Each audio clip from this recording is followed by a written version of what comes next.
Hi, my name is Tito, and I'm going to explain and teach you the basic history and mechanics of the Guilty Gear series. By this point, Guilty Gear X2 Accent Core Plus is out on Xbox Live Arcade and hopefully on the PlayStation Network. Maybe you've never really been interested in the series, or you are a seasoned fighting game fan and never got a chance to get into the games. Whatever the case, I'm going to do my best in this video to explain what Guilty Gear is all about. The history of the games begins in 1998, during the days of the first PlayStation. Guilty Gear: The Missing Link followed the story of Sol Badguy, a ruthless bounty hunter with a past shrouded in mystery on a quest to seek out that man.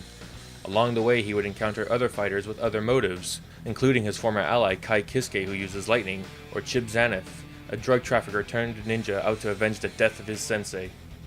Guilty Gear was different from most fighting games of its time in that it was fast-paced, it emphasized the use of stylish combos, and it included a groundbreaking rock and roll soundtrack which was unheard of at the time for a fighting game.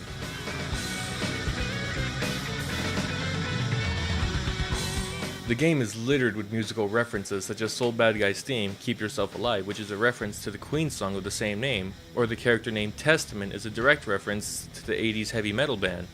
The mechanics of the game are relatively simple and straightforward as far as most fighting games are. You, the player, use your character to inflict damage on the opponent through the use of the attack buttons. It also included the use of special attacks through specific button combinations in order to deal large amounts of damage in a very stylish manner.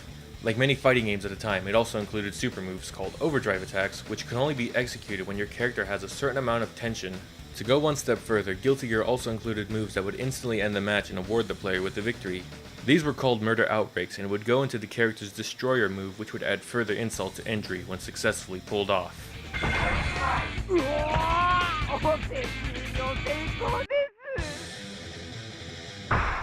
All remained quiet on the Guilty Gear front for a good long while, until both Japanese arcades and Sega Dreamcast received Guilty Gear X in 2000. It wasn't until the next year that PlayStation 2 received a port of the game. This game greatly expanded upon the original Guilty Gear by introducing new mechanics such as the Roman cancel, which allowed an attack to be cancelled by gaming up meter, and faultless defense, which allowed the player to defend while taking absolutely no damage at the cost of meter loss. X also included new characters like Johnny, captain of the May ship and leader of the Jellyfish Pirates, and Venom, an assassin guild member who was thoroughly devoted to Zato 1, a character from the previous title. Murder outbreak moves also make a return, only now they are renamed to instant kills, yet they still provide the same satisfying victory over an opponent as before. At this point in the game's history, the graphical improvements and character tweaks ensured that each character had a unique playstyle, and that Guilty Gear's method of play was truly diverse. After a little bit of time and a few spin-offs, the next true iteration in the Guilty Gear series came in the form of Guilty Gear XX or Guilty Gear X2 for the arcades and PlayStation 2 in 2002 and 2003 respectively.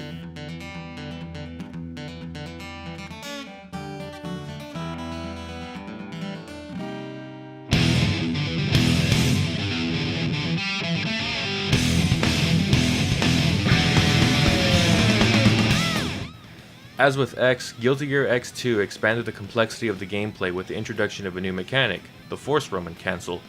This was another form of the Roman Cancel that rewards stricter timing at the cost of less tension. Again, even more characters joined the roster. There's Slayer, an immortal vampire, then there's Bridget, who is an ambiguous yo-yo wielding bounty hunter. Finally, there's Eno.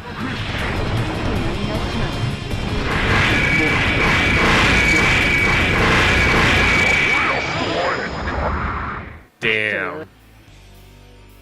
Guilty Gear X2's fame was short-lived due to the release of Guilty Gear X2 Sharp Reload in 2003. Reload included minor character tweaks as well as a complete overhaul of Robokai, who had previously just been a palette swap of Kai Kiske, making Robokai his own independent character and tournament legal.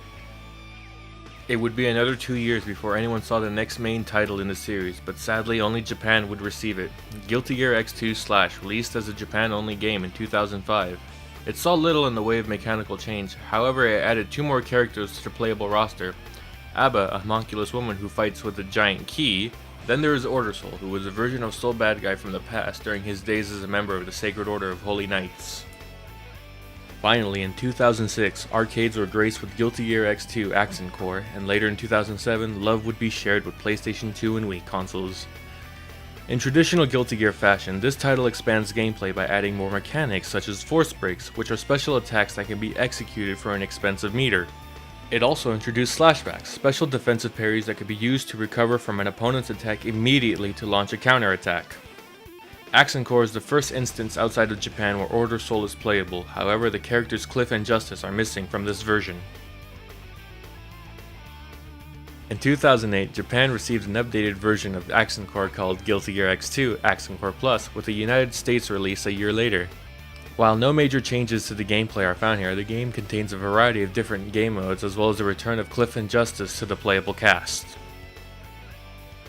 Finally, this brings us to Guilty Gear Accent Core Plus R, which is currently out in Japanese arcades, soon to be added onto the current releases of Guilty Gear Accent Core Plus on the Xbox Live Arcade and PlayStation Network.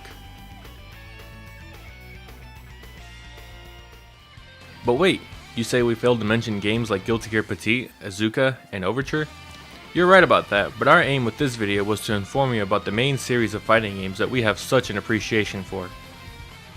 Anyways, now I want to shift gears and delve into a different aspect of Guilty Gear, and that is how you play Guilty Gear. In the most basic sense, Guilty Gear is similar to a lot of fighting games out there in that your goal is to defeat your opponent.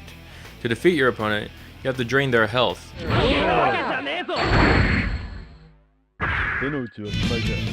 Your main attack buttons are punch, kick, slash, and heavy slash.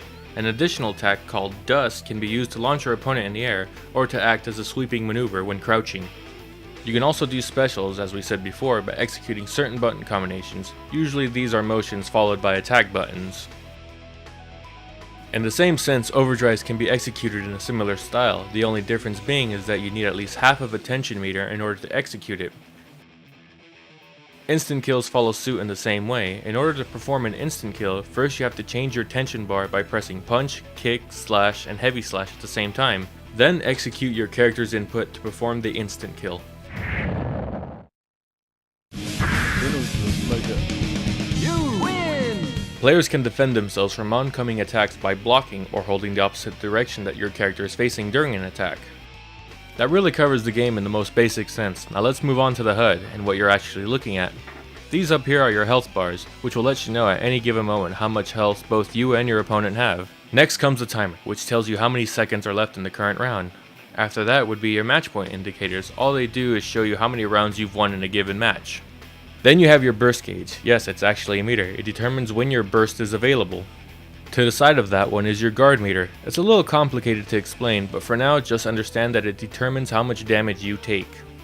Finally, we've come to your tension meter. This is the meter that displays how much tension you have during the round. The tension meter changes color after every 25% mark, from blue to green to red to purple and finally gold when maxed out. That's a bit of the history of the world that is Guilty Gear, and some information on game mechanics. If you have any interest in learning more, head on over to Dustloop and indulge yourself. This has been Tito for CVS209. Thank you for watching, and until next time.